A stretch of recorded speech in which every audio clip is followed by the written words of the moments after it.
En la cuna de caoba, junto a la llama vacilante de una vela que apenas respiraba, nació el heredero de la hacienda Santa Clara. Sin embargo, la luz pareció detenerse en el umbral de sus ojos. La casa grande, que días antes había resonado de risas y música por la noticia del nacimiento, se tornó un ecosistema de susurros y pasos contenidos. En el cuarto contiguo, la sábana manchada aún guardaba la curva tibia del cuerpo que ya no volvería a respirar. Isabel, la señora de la casa, había muerto en el parto. Don Sebastián de la Vega sostenía entre sus manos, como quien sostiene una promesa rota, al niño que le quedaba. Lo miraba con la intemperie del dolor y con la dificultad de aceptar que la herencia y la sangre no bastan para restaurar lo que la vida le había arrebatado. Si te gustan las historias de época y emoción, dale a me gusta y suscríbete. La hacienda Santa Clara se extendía como una mancha de sombras y luz sobre la loma. Los cafetales eran un tapiz que olía a tierra mojada y a hojas frescas.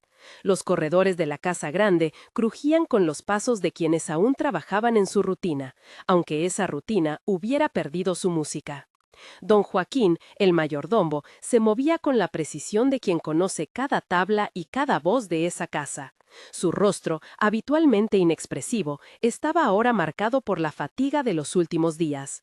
Compras para el funeral, arreglos para el sepelio, gestiones con sacerdotes y vecinos. En los salones, las cortinas, cerradas desde la víspera del parto, mantenían un crepúsculo que parecía apropiado para la pena. Don Sebastián no quería ver a casi nadie. La morgue de la madrugada había dejado en él una densidad que no permitía el paso de consuelos. Se decía a sí mismo que debía cuidar del hijo de Isabel, y lo hacía con manos torpes de quien nunca había sido un padre presente. Lo acunaba con la misma terquedad con la que escuchaba consejos, con la misma resistencia con que había administrado la hacienda en años anteriores. Lo traía a la sala principal, lo sentaba en su regazo envuelto en lienzos y miraba sus párpados cerrados como si esperaba que, por un gesto de voluntad, esos párpados se abrieran a la luz. El doctor Enrique Aguilar era médico de la casa desde hacía años. Había estudiado en Europa y traía consigo la seguridad que dan los títulos colgados en la pared. Llegó pronto tras el parto, apagado el duelo, pero encendidas sus dudas. Observó al niño, palpó su fontanela, midió su respiración e interrogó los ojos con los instrumentos que en ese tiempo se usaban: lupas, vidrio, luz cortada. Sus conclusiones, expresadas con la voz fría de quien confía en el saber aprendido, anunciaron lo que nadie quería oír. El niño no responde a la luz. Parecía ciego. Explicó, en términos que aparentaban ser compasivos, que las lesiones en el momento del parto podían haber afectado el nervio óptico, que existían malformaciones congénitas, que la medicina hacía lo que podía, pero no prometía lo que no dominaba. Su diagnóstico caló en la casa como un golpe. Ceguera irreparable, dijo. La palabra cayó con el peso de una sentencia. Los días que siguieron al dictamen fueron de un silencio implacable. Los criados redujeron su conversación a lo esencial. La capilla de la hacienda vio pasar a pocas mujeres que dejaban velas y oraciones por Isabel. Don Sebastián, que hasta entonces había sido un hombre de palabra meditada y trato seco, se convertía en la sombra de sí mismo. Dormía en una habitación contigua a la cuna de caoba, se levantaba a medianoche y caminaba descalzo hasta la pequeña mecedora donde el niño dormía. No preguntaba por remedios ni por alternativas, aceptaba el consejo del doctor Enrique por su sola reputación, pero esa aceptación no mitigaba la sensación de que algo, dentro de esas paredes, no había sido observado. Renata llegó a Santa Clara semanas después del funeral. Tenía 17 años, la piel de un tono que en esa región habría llevado la marca de generaciones trabajadas bajo el sol, y una manera de mirar que mezclaba la prudencia con la afinada atención de quien ha tenido que ver para sobrevivir. No era, en el lenguaje de la casa, una mercancía más. Venía con el grupo de nuevas tareas que se asignaban a la servidumbre, traída desde otra hacienda por deudas y contratos sellados por la ropa sucia de la política y la economía. En el patio, al ser presentada, inclinó la cabeza con la naturalidad de quien ha aprendido a medir cada gesto frente a un señor y a un mayordomo. Don Joaquín, que notaba cuánto faltaba de manos en la casa por el cuidado del niño, la designó para el cuarto de los niños y la limpieza de la sala. Renata escuchó poco de la historia de Isabel y menos de los diagnósticos. No preguntó. Era costumbre en ella observar primero, hablar después. Sus manos, cuando lavaba la ropa o pasaba el paño por las superficies de caoba, se movían con la reserva de quien ha tenido que guardar secretos pequeños para protegerlos del desprecio. En la noche, cuando el resto dormía, se acercaba a la mecedora y ofrecía al niño su voz, una voz baja, sin pretensiones, impregnada de canciones que su madre le había enseñado en la lengua que hablaban en su pueblo. Sus melodías no eran rituales místicos ni conjuros, eran patrones de sonido con los que había calmado a otros niños, carne de su oficio. La primera vez que notó algo fue por un reflejo. Mientras limpiaba la cuna de caoba, vio que la vela, colocada al borde de la mesa cercana, proyectaba un brillo en el rostro del niño que no correspondía a la inmortalidad del sueño. Algo en la superficie de los ojos parecía opaco, pero sin ser eso una simple oscuridad. Era como si una tela transparente hubiera quedado pegada a la pupila, una piel membranosa apenas visible bajo la luz. No era una respuesta al brillo, pero tampoco era la claridad que cabría esperar. Renata inclinó la cabeza, acercó un dedo, y el niño reaccionó. No con la mirada, sino con la respiración, con un leve movimiento de la cara, con la inclinación de su boca hacia la canción. No fue una visión esclarecedora en sí, sino una intemperie consciente. El niño reconocía el sonido, los gestos, pero no la luz. Convencida de que aquello merecía atención, Renata se atrevió a poner en práctica las pruebas que su abuela le había enseñado, lecciones de cuidado que no eran superstición, sino técnica. Limpiar suavemente alrededor del ojo con agua tibia, dejar caer una gota sobre la córnea para ver si el párpado se contraía, usar una campanilla hecha de metal suave para comprobar respuestas a estímulos. No se trataba de curar con palabras, sino de agradecer la evidencia con hechos. Cuando la campana sonó, el pequeño no se orientó por la luz, pero su cuerpo se tensó en la dirección del sonido. Cuando una gota de agua rozó su ojo, hubo un leve parpadeo encapsulado, como si la membrana hubiera vibrado. Esos signos, para Renata, no eran contradictorios con la ceguera absoluta, eran indicio de que algo físico impedía el paso de la luz, y no la ausencia de la capacidad misma de ver. No era costumbre que una joven esclava contradijera a un médico europeo formado en el extranjero. Aún así, hay verdades que se sostienen por su propia insistencia. Una tarde, cuando la casa se debatía entre el calor de la siesta y las sombras alargadas de la tarde, Renata dejó al niño en la cuna, preparó una palangana con agua templada y, con manos que habían aprendido más por necesidad que por escuela, extendió con cuidado la mirada al rostro del doctor Enrique, que pasaba por el corredor. «Doctor», dijo con voz baja pero firme, «si me permite, puedo revisar los ojos otra vez. Creo que hay una membrana que impide que la luz entre». Enrique la miró con esa mezcla de sorpresa y fastidio que adoptan quienes se creen dueños de una ciencia. «¿Una membrana?», replicó. «Sea concreta, niña. Las palabras vagas no ayudan a los hombres de ciencia». Renata no se ofendió por el tono, conocía las órdenes mayores. Explicó lo que había observado, la respuesta al sonido, el parpadeo ante la gota, la textura opaca que ella había percibido bajo la luz de vela. Lo dijo sin poesía, con el lenguaje de quien describe un trabajo a mitad de jornada. No habló de curanderas ni de tradiciones, habló de pruebas, de observación, de un hecho físico. Las manos del doctor Enrique se tensaron, y por una fracción de segundo el orgullo profesional pareció eclipsar la curiosidad. Don Sebastián, que no podía soportar mucho de la conversación médica, escuchó desde el umbral. Su orgullo, que había sido el motor de tantas decisiones, ahora estaba magullado por la pena. Si había esperanza, si una membrana pudo impedir la luz, quizá valía la pena explorarla. Pero al pensar en cuánto dependía de la reputación del doctor, Enrique, y en cómo la casa viviría la noticia si se equivocaban, sintió que un muro de escepticismo lo cerraba. Don Joaquín, como mayordomo, inclinó la balanza hacia la prudencia. «Si hay que consultar a otro, lo consultamos. Pero con respeto, señor, no expongamos el nombre del doctor», dijo en voz baja. La confrontación no fue abrupta, fue un juego de miradas y palabras medidas. El doctor Enrique, falta de un gesto para atacar, se dejó provocar por la insistencia de Renata. Volvió a examinar los ojos del niño, prestando atención de una manera que no hubiera mostrado cuando el diagnóstico inicial fue urgente. Le acercó una lente, buscó el brillo que tanto le gustaba encontrar en la práctica hospitalaria. Y sus manos frías tocaron la piel alrededor de los ojos con profesionalidad. Sus cejas se fruncieron. Encontró lo que Renata había sospechado: una escama membranosa que cubría en parte la córnea, adherida, aunque delgada. Era una lesión que, bien manejada, podía ceder a una intervención. También podía erizar al enfermo con infecciones o inflamaciones si se intentaba manipular sin técnica. «Esto no tiene por qué equivaler a una condena», murmuró el doctor Enrique con esa voz que intentaba ser conciliadora. «Pero extraer esa membrana requiere una mano experta. Aquí no solemos practicar ese tipo de intervención. Necesitamos a alguien con experiencia en cirugía ocular». Dicho así, la esperanza se pobló de condiciones. Don Sebastián, que hasta entonces no había querido desafiar a sus médicos, sintió que el orgullo le soplaba una decisión: buscar un cirujano experto, aunque ello implicara admitir que el saber local había fallado. Pensó en la familia de Isabel, en su sangre. Pensó en la posibilidad de que Felipe, su hijo, pudiera conocer la luz. Lo primero que hizo fue pedir a don Joaquín que se ocupara de ello.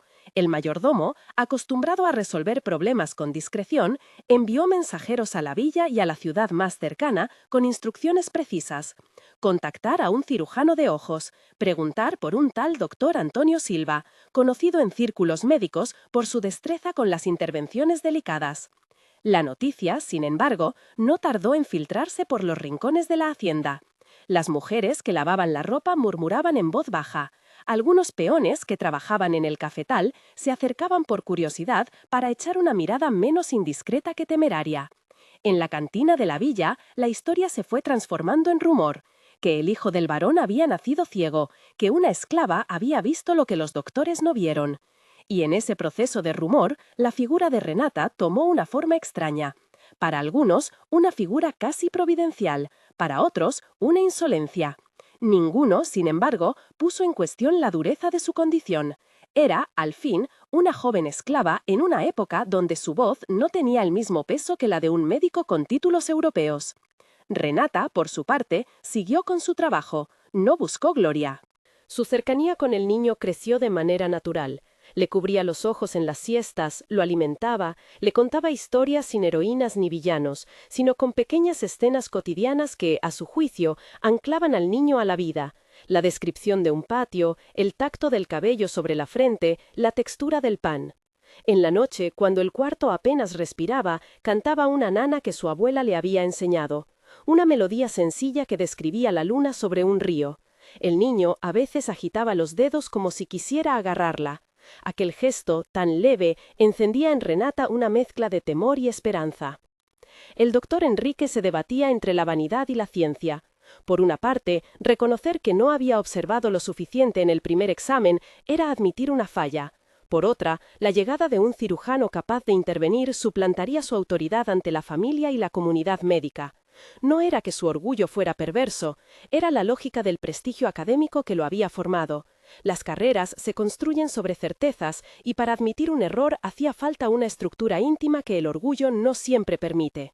Aún así, algo de su humanidad surgía cuando veía al niño en el regazo de don Sebastián, un hombre quebrado por dolor, una casa que necesitaba reconstruirse. Esa débil conciencia lo impulsó a colaborar en la búsqueda del especialista y a preparar el procedimiento de manera meticulosa, aun cuando aquello iría su ego.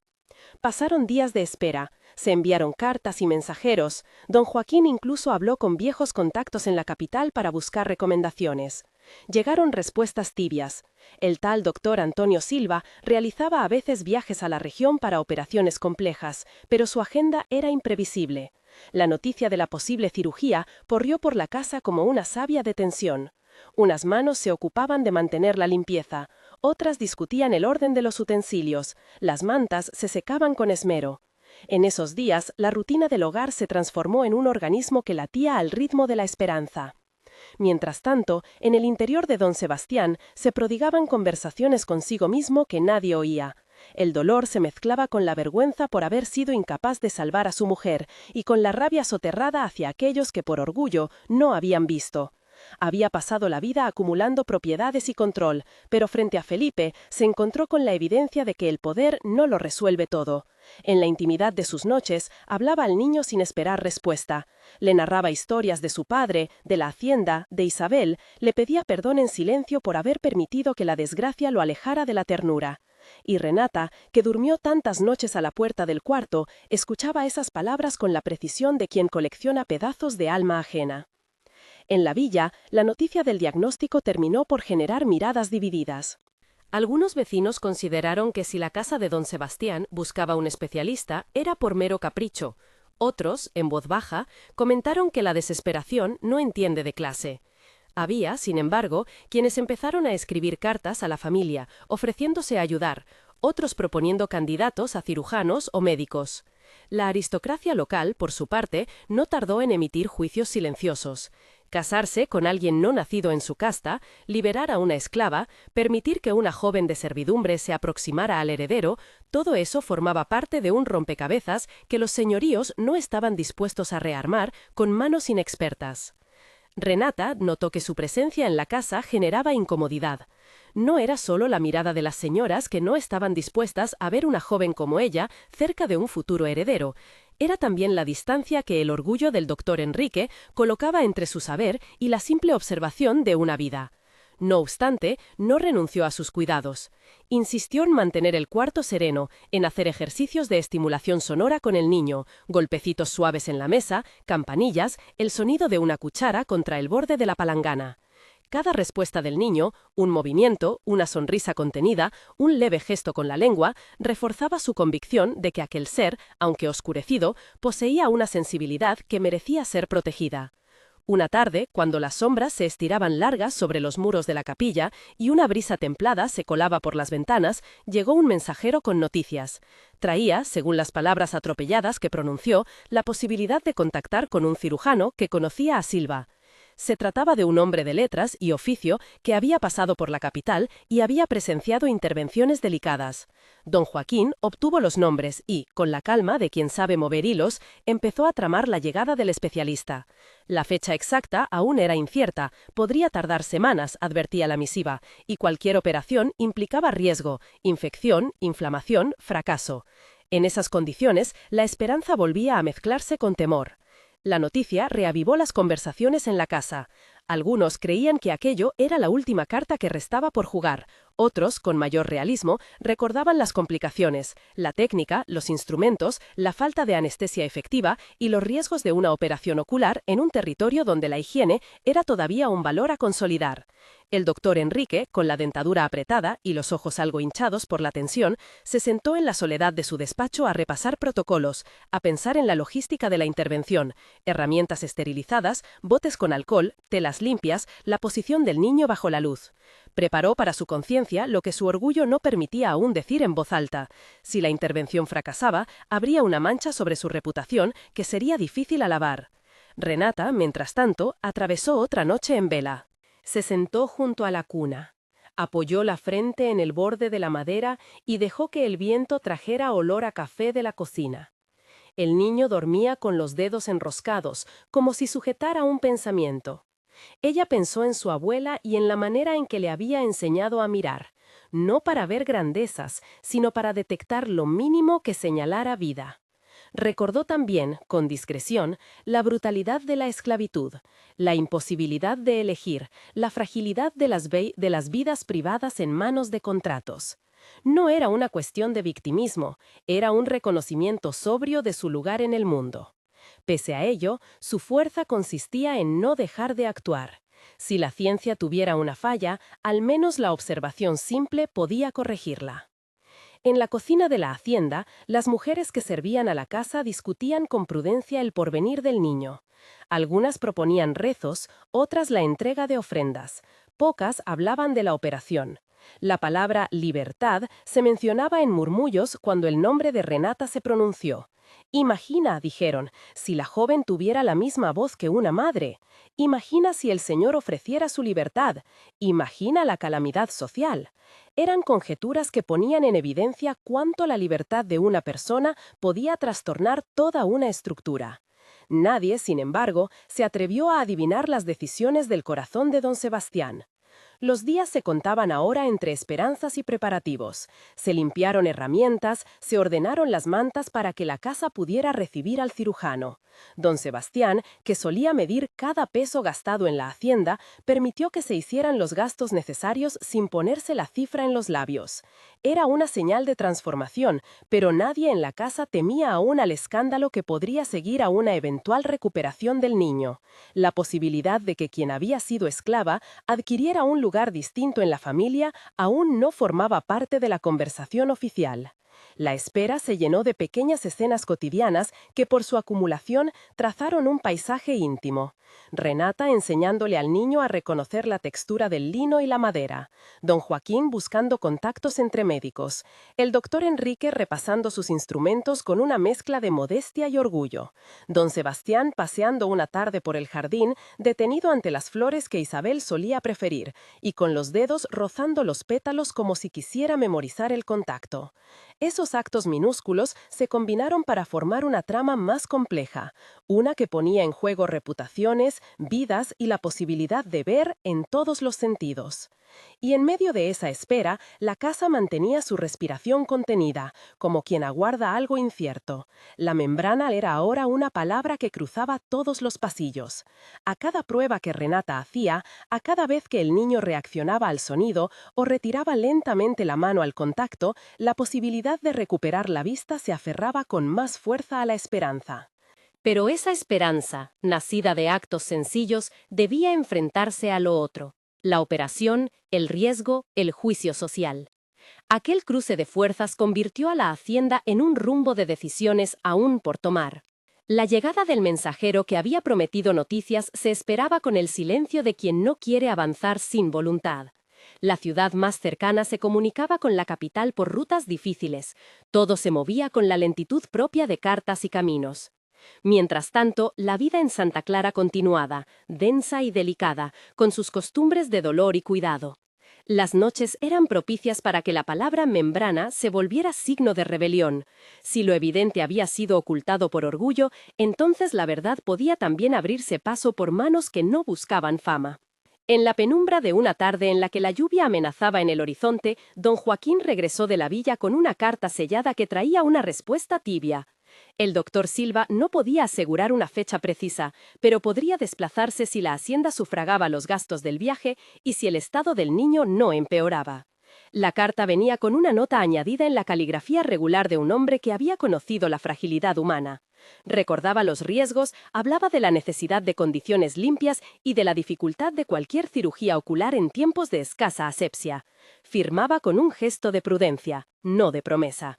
Ante esa carta la casa vivió una tensión, una de esas que no permite aún la resolución.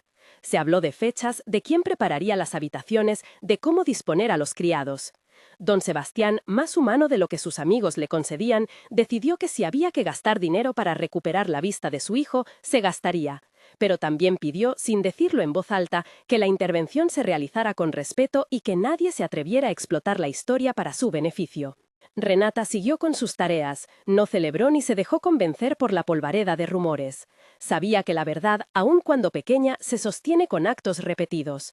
Continuó aplicando sus pruebas de sonido y tacto, cuidó del niño en las noches de insomnio, recogió las pequeñas señales de mejoría sin jactancia. Y así, la casa, entre cartas, preparativos y silencios, se dispuso a recibir al cirujano que quizás vendría a desafiar la oscuridad. El viaje estaba trazado, pero el capítulo decisivo aún no había llegado. La membrana esperaba, paciente, el contacto de manos que tendrían que decidir entre sanar y arriesgar, entre el orgullo de la ciencia y la humildad del cuidado. En esa penumbra todos los personajes guardaban un aliento, conscientes de que lo que pasara en las próximas horas cambiaría no solo la vista del niño, sino la manera en que se verían unos a otros. La carta que anunciaba la posibilidad volvió a convertir la hacienda en un lugar de vigilias. Los criados encendían y apagaban las velas con una cautela nueva.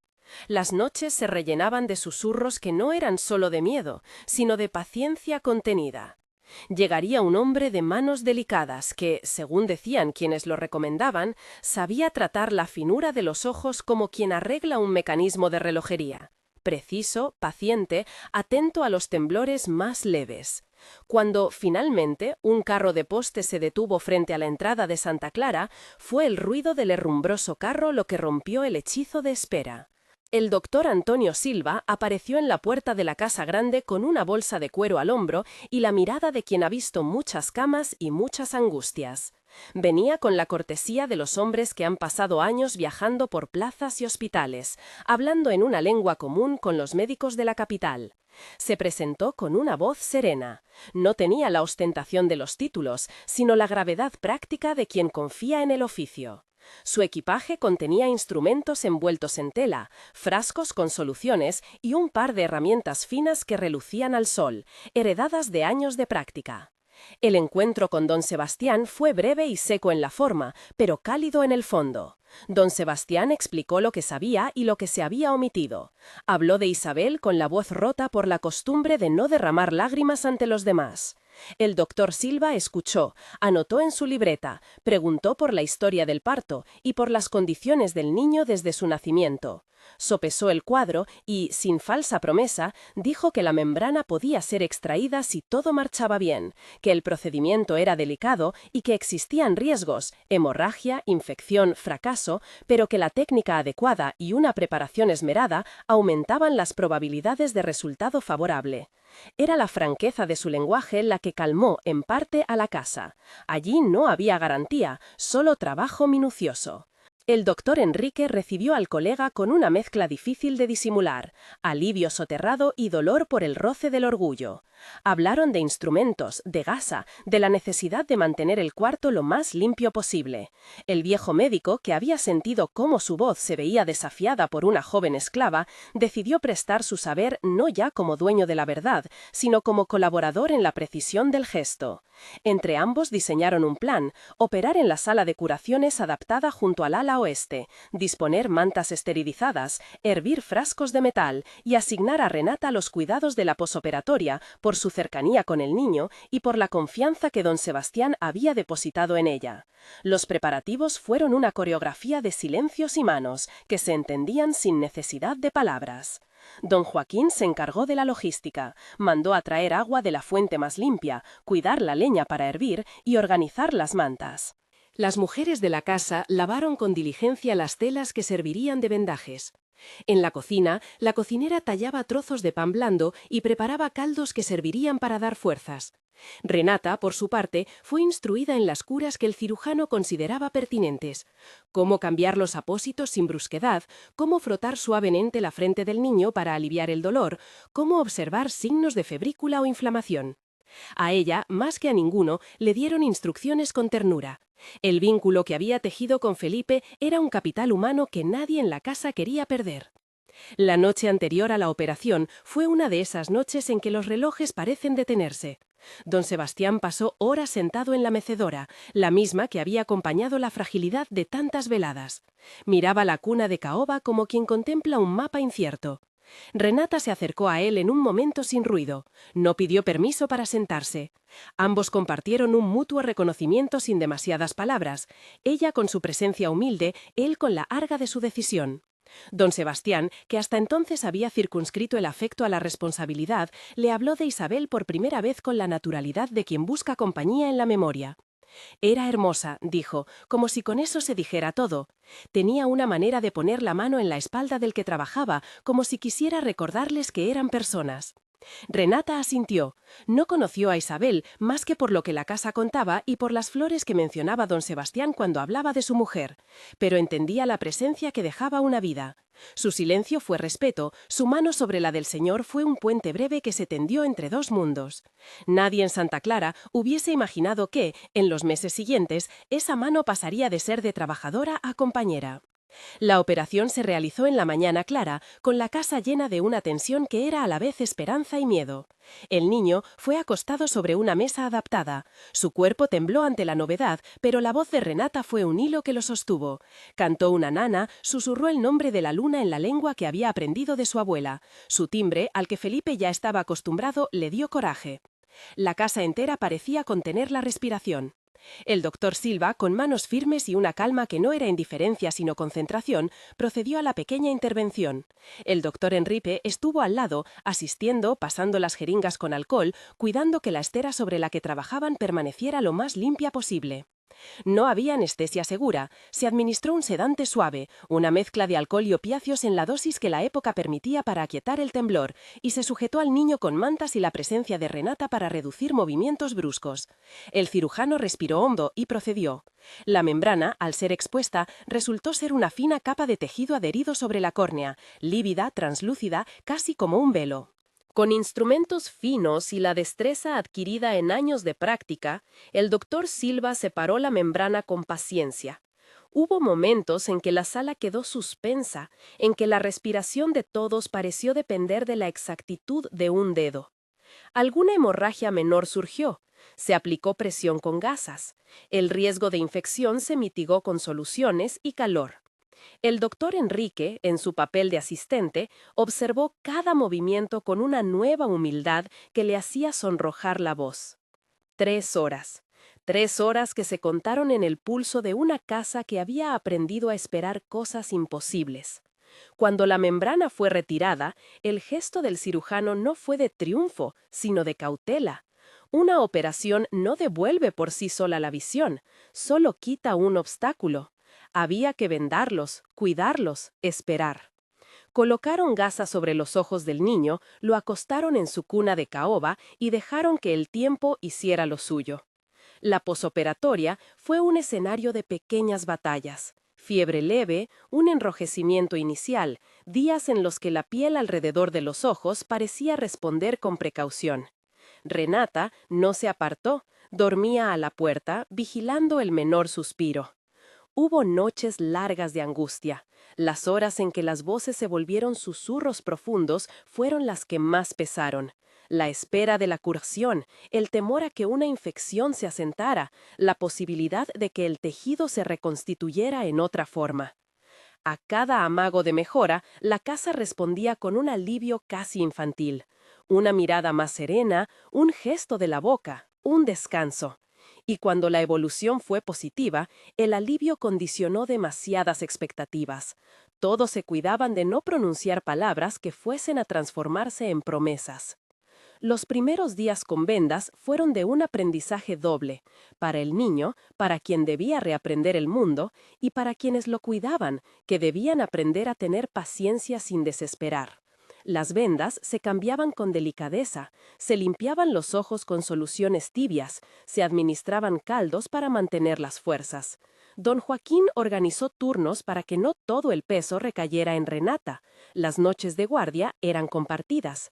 El doctor Enrique observaba, anotaba la evolución y con una honestidad que empezó a crecer, reconoció ante don Sebastián que la intervención, si bien exitosa en su técnica, demandaba tiempo para revelar resultados definitivos. Las semanas de vendaje se convirtieron en semanas de pequeñas pruebas. Renata, por iniciativa propia, continuó con los ejercicios sonoros que había practicado antes, golpecitos en la mesa, campanillas, canciones diversas. Pero también incorporó estímulos táctiles que hacían que el niño relacionara el sentido del tacto con la inminente vista. Acercaba una cucharita fría, un trozo de tela rugosa, una flor seca para que su mano recordara. Don Joaquín organizó que don Sebastián le contase historias, describiera el rostro de Isabel, los colores que ésta prefería, las sombras que marcaban la hacienda al mediodía. Era un entrenamiento sutil. La imagen debía nacer ahora de las palabras y los objetos, para que, si la vista llegaba, no resultara desconcertante. Y la vista llegó, pero no como un relámpago, como un amanecer. En una mañana templada, después de semanas de vendaje, el doctor Silva, el doctor Enrique y don Sebastián se dispusieron a retirar las gasas. Renata permanecía junto a la cuna, con las manos húmedas de nervios. El silencio en la sala era absoluto salvo por el leve crepitar del fuego en la chimenea. El cirujano desató los nudos, levantó la tela y, con una calma que parecía hecha de respetos, dejó que la luz volviera a tocar la piel del niño. Al principio, Felipe solo parpadeó. Sus párpados temblaron como si se ajustaran a un idioma nuevo. Vio mancha, vio resplandor, vio la forma de la cuna. Sus manos, que habían tocado tantas veces la madera de caoba, buscaron sin prisa el borde. Y su cara, en un gesto que nadie en la habitación olvidaría, se inclinó hacia la voz que le hablaba. Las formas llegaron primero como sombras, luego como contornos. Fue Renata quien, con su canto, hizo que esa transición se volviera una afirmación de la vida. Se acercó y dijo el nombre del animal de la canción. Él torció la cabeza. Luego, con una curiosidad instintiva, abrió los ojos más y se quedó mirando a quien tenía delante. Cuando el niño fijó la vista en Renata, la intensidad del momento provocó un temblor colectivo. Sus ojos, todavía adaptándose, reconocieron en primer término la voz que le había sido más familiar que la luz misma. Lentamente, como quien aprende a unir piezas, Felipe pronunció una palabra pequeña, pesada y clara: mamá. La palabra estalló en la sala como una campana.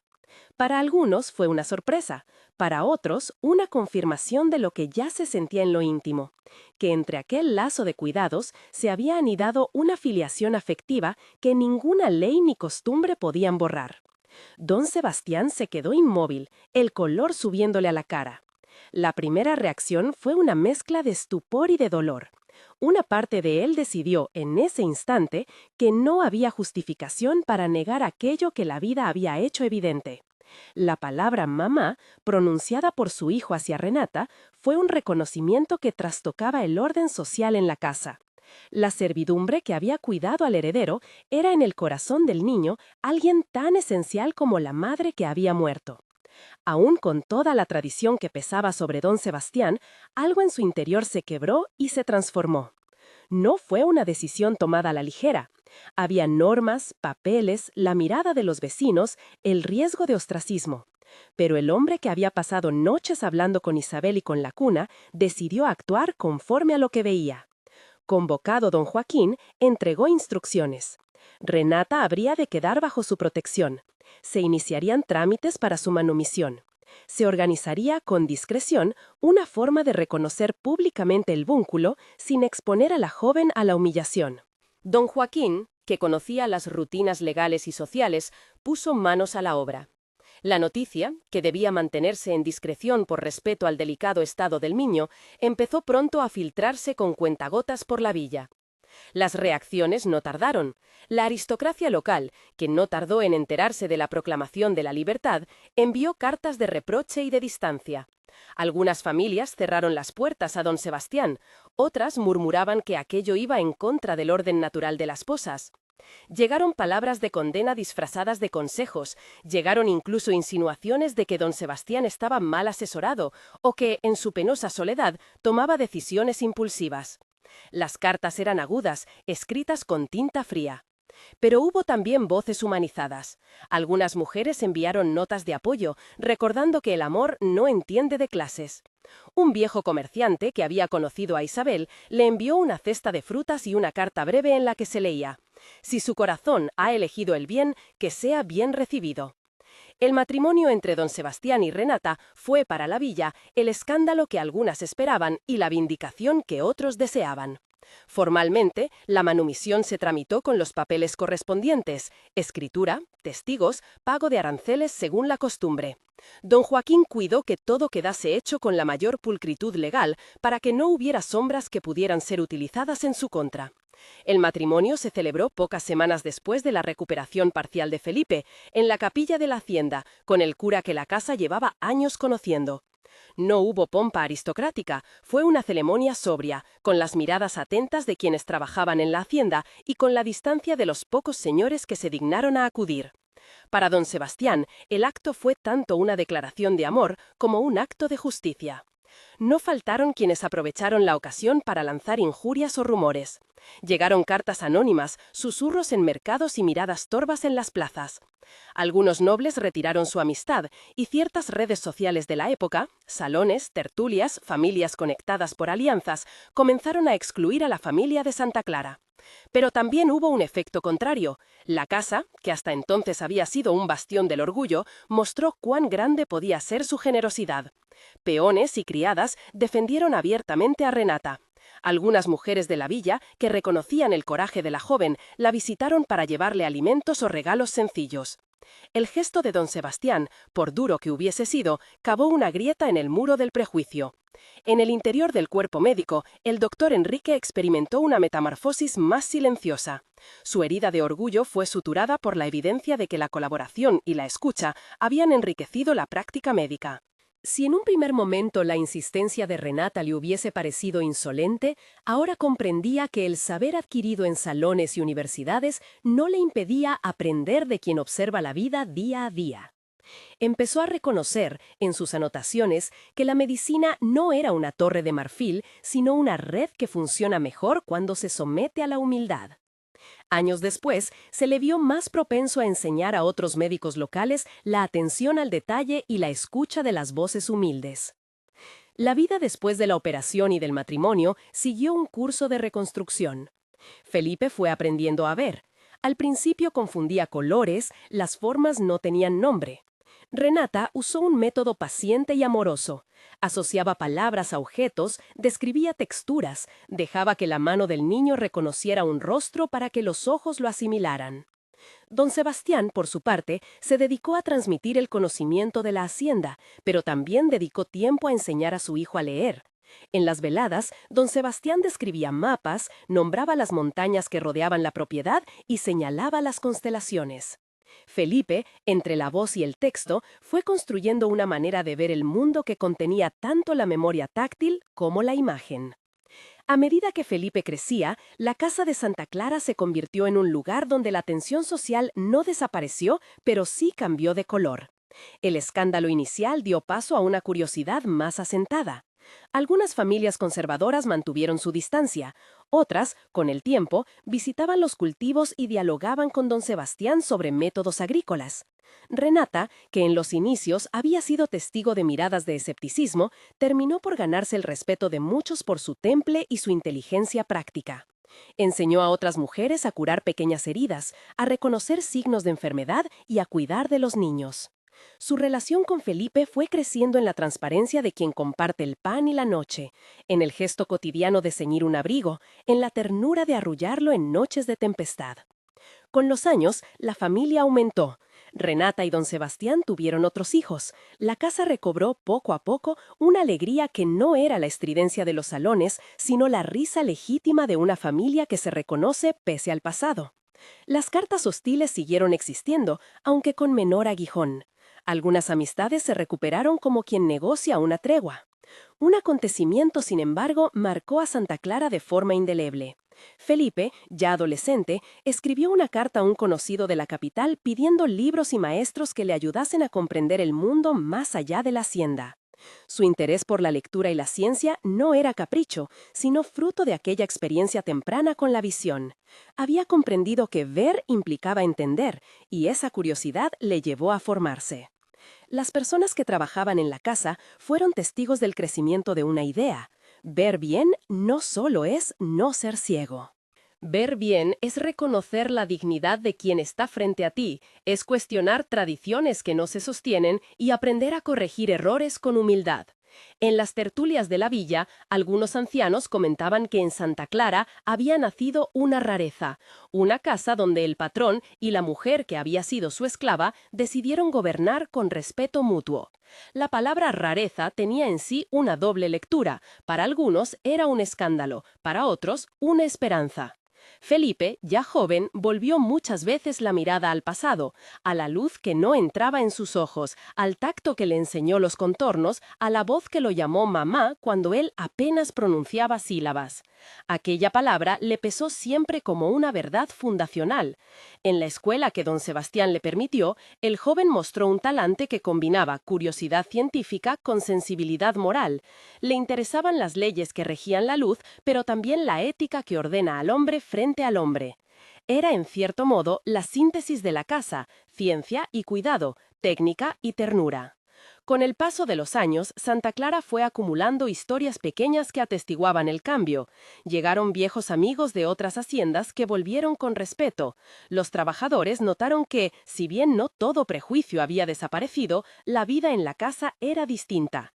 Hubo incluso quienes, inspirados por el gesto de don Sebastián, iniciaron procesos de liberación o mejoras en las condiciones de trabajo. No fue una ola inmediata ni generalizada, pero sí una serie de gestos que denunciaban que la decisión de un hombre había producido consecuencias que excedían su patio. El doctor Silva continuó su viaje por otras regiones, pero mantenía correspondencia con don Sebastián y con el doctor Enrique. Años después, en una carta que llegó a Santa Clara, el cirujano recordaba la imagen del niño abriendo los ojos por primera vez y decía que, aunque su oficio le había permitido repetir el gesto en muchas camas, aquel caso quedaría para siempre ligado a la humildad de quienes supieron escuchar. El doctor Enrique, en su viejo despacho, pegó una nota sobre la pared que decía, en letras apenas visibles, «Escuchar antes de dictar». Era su consigna. Renata envejeció con la dignidad de quien vivió la transición de una vida marcada por la esclavitud a otra de libertad y matrimonio. No le importaron las miradas ni el pasado, lo que sostuvo su paso fue la certeza de haber protegido a quien necesitaba y haber tenido la valentía, pese a la fragilidad de su condición inicial, de decir una verdad. No reivindicó títulos ni honores, su alegría fue la de la casa llena de risas. En las noches solía sentarse con una taza de chocolate y mirar la cuna de caoba donde había empezado todo, recordando la membrana como una metáfora viva de tantas cosas que no se miran, prejuicios, orgullos, omisiones. Felipe, ya hombre, se convirtió en un puente. No fue un agitador que pretendiera derribar estructuras de un día para otro. Sí fue un ejemplo silencioso de que la ciencia y el respeto podían coexistir. Defendió a quienes no tenían voz, aunque lo hizo siempre desde la prudencia de quien entiende el peso de las costumbres. Los años le dieron una serenidad que heredó de su madre adoptiva y una firmeza heredada de su padre. Fue, en la villa, la prueba viviente de que mirar no es solamente un acto fisiológico, sino una decisión ética. La historia de Santa Clara llegó a oídos de quienes escribían las crónicas locales. Algunas páginas dedicaron largos párrafos al caso del niño que había nacido ciego y que vio gracias a la intervención de un cirujano y a la perspicacia de una esclava. Los tonos variaron, hubo plumas que celebraron el gesto de la familia, otras que criticaron la transgresión de las normas. Pero más allá de las opiniones, la verdad que más importó en la casa fue la que se vivió en el día a día, la de una mujer que cuidó, la de un hombre que rectificó y la de un niño que aprendió a ver. Con el tiempo la memoria tuvo forma. En la biblioteca de la casa, junto a tratados de agricultura y lecciones de administración, se colocó un pequeño cuaderno con las canciones que Renata había cantado a Felipe. No era un monumento público, era un recuerdo íntimo. Don Sebastián falleció muchos años después, rodeado de su familia, con la certeza de que había hecho lo que podía para reparar una injusticia y de que, en su casa, la mirada que había aprendido a ver había transformado el paisaje humano. Cuando la hacienda abrió sus puertas a la siguiente generación, la historia quedó como enseñanza. No existe una ciencia completa que no tenga humildad, ni una tradición que no deba ser cuestionada por la evidencia y por la compasión. Felipe, de adulto, contaba a sus hijos la historia no como un relato de heroísmo, sino como un ejemplo de que ver bien exige valor. Valentía para decir la verdad cuando los demás callan, valentía para admitir errores y reformar el camino. La última imagen que permaneció en la memoria de quienes conocieron la historia fue sencilla y potente. La cuna de caoba en el cuarto donde alguna vez una membrana escondió la luz, convertida ahora en un rincón de juguetes y libros. Renata, sentada junto a la ventana, con una mano en una página y la otra en el regazo de un nieto. Una vela que alguna vez vaciló por la pena, ahora solo encendida para las noches de lectura. La metáfora quedó completa. Ver en Santa Clara había dejado de ser una función del ojo para convertirse en la manera de mirarse unos a otros con cuidado, con la certeza de que la verdad a menudo espera a quien se toma la molestia de observar. Si esta historia te conmovió o te dejó alguna reflexión, cuéntamelo en los comentarios y comparte para que otros también la conozcan.